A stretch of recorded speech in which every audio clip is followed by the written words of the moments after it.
حضرت ابراہیم بن ادھم، حضرت ابراہیم بن ادھم،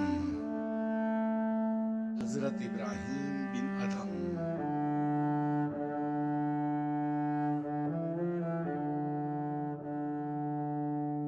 بادشاہ سلامت کا دربار لگا ہے، حاجت مند قطار اندر قطار پیش ہو رہے ہیں۔ بادشاہ ہر ایک کی درخواست پر حاجت مند کی خواہش کے مطابق حکم صادر کر رہا ہے اور ڈھیروں دعائیں سمیٹ رہا ہے۔ اتنے میں ایک سوداگر حاضر ہوتا ہے۔ وہ بادشاہ عالی وقار کی خوشی و خوشنودی کی خاطر چند غلام اپنے ساتھ لایا ہے تاکہ بادشاہ کی خدمت گزاری کے لیے انہیں پیش کر سکے۔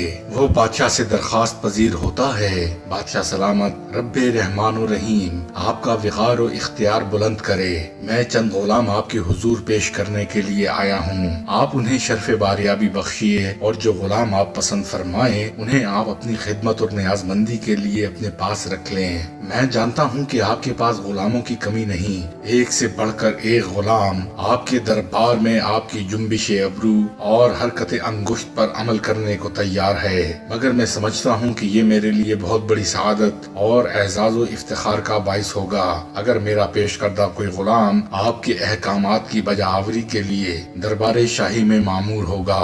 بادشاہ ذی ہاشم اس سوداگر کی بات پر زیر لب مسکراتا ہے اور حکم دیتا ہے ہر ایک غلام کو باری باری میری خدمت میں پیش کیا جائے۔ میں نے یہ ارادہ کیا ہے کہ میں ان غلاموں سے چند سوالات کروں گا، جو غلام میرے سوالات کے تشفی آمیز اور تسلی خیز جوابات دے گا اسے شاہی دربار میں بطور مقرب غلام کاغذات تقرر دیے جائیں گے۔ البتہ جو غلام صحیح جواب نہیں دے سکے گا اسے واپس جانا ہوگا۔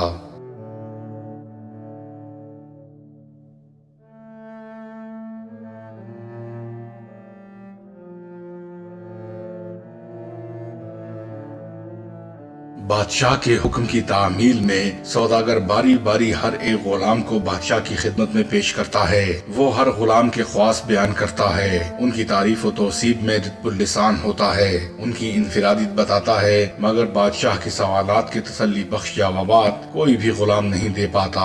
اس صورتحال سے بادشاہ قدر مایوس بھی ہوتا ہے اور پریشان بھی۔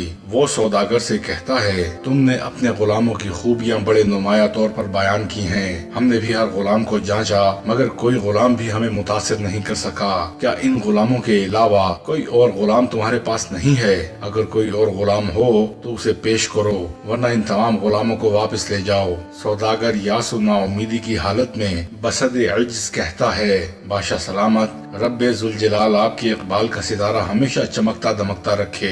دراصل ایک اور غلام باہر موجود تو ہے اور ضد کر کے میرے ساتھ یہاں تک آیا بھی ہے، مگر میں سمجھتا ہوں کہ وہ اس اعلیٰ و عرفہ دربار شاہی کے قابل نہیں، اس لیے میں اسے آپ کے حضور پیش کرنے میں پس و پیش کر رہا ہوں۔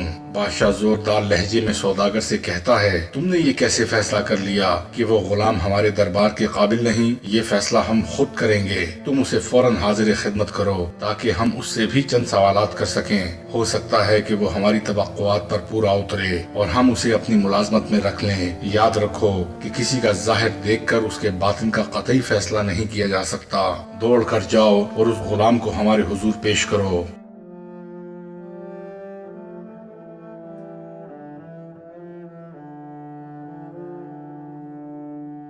بادشاہ کے حسب حکم سوداگر اس غلام کو دربار شاہی میں حاضر کر دیتا ہے۔ غلام ادب سے سر جھکا کر سلام کرتا ہے اور پھر ہاتھ باندھ کر کھڑا ہو جاتا ہے۔ بادشاہ اس غلام سے سلسلہ سوال و جوابات شروع کرتے ہوئے پہلا سوال یہی پوچھتا ہے کہ بتاؤ تمہارا نام کیا ہے؟ دوسرے غلاموں کے جوابات کے برعکس یہ غلام جواب دیتا ہے بادشاہ سلامت آپ غلام کو جس نام سے چاہیں یاد فرما لیں، غلام تو غلام ہی رہتا ہے، اس کا کوئی اور نام نہیں ہو سکتا۔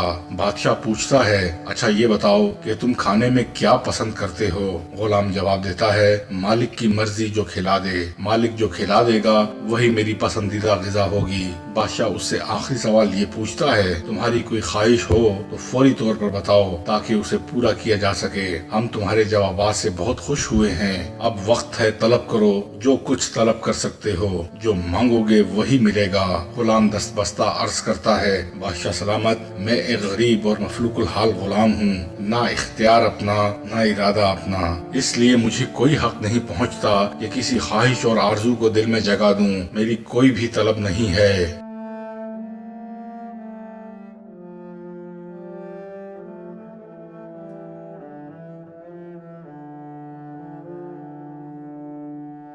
غلام کے ان جوابات پر بادشاہ ایک نعرہ تکبیر بلند کرتا ہے اور بے ہوش ہو جاتا ہے۔ تمام درباری اکٹھے ہو جاتے ہیں، افراتفری کا سما پیدا ہو جاتا ہے، حکیم و طبیب طلب کیے جاتے ہیں، ہر شخص فکر مند نظر آتا ہے، اور وہ سوداگر جو کہ اس غلام کو لایا تھا از حد متفکر اور متحیر ہو کر ایک کرسی پر بیٹھ جاتا ہے۔ وہ دل ہی دل میں سوچتا ہے کہ میرا اندازہ صحیح تھا کہ یہ غلام اس دربار شاہی کے قابل نہیں، تاہم اب اسے یہ پریشانی لاحق ہوتی ہے کہ اس کا اپنا انجام کیا ہوگا۔ تھوڑی دیر بعد بادشاہ ہوش میں آتا ہے اور آنکھیں کھولتا ہے۔ تمام اہل دربار کی جان میں جان آتی ہے، مگر بادشاہ کی پہلی نظر اسی غلام پر پڑتی ہے۔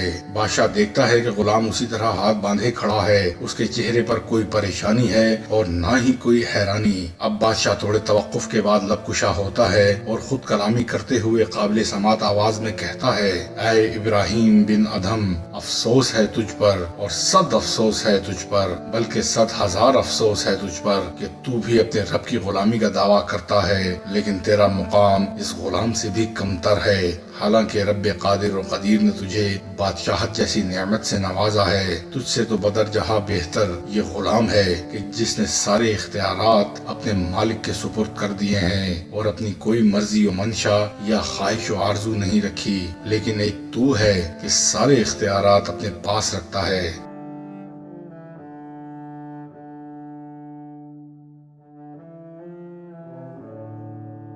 اگرچہ بادشاہ سلامت اور عظیم المرتبت حکمران حضرت ابراہیم بن ادھم نے اس غلام کو اپنے مقربین میں شامل کر لیا، تاہم ان کے دل و دماغ پر غلام کے جوابات سے جو تاثر پیدا ہوا تھا وہ ناقابل بیان تھا۔ یہ واقعہ دن کے لمحات کا تھا۔ دن کے بعد کیا ہوا؟ یہی ہوا کہ سورج نے اپنا بوریا بستر سمیٹا اور کسی دوسری منزل کی راہ لی۔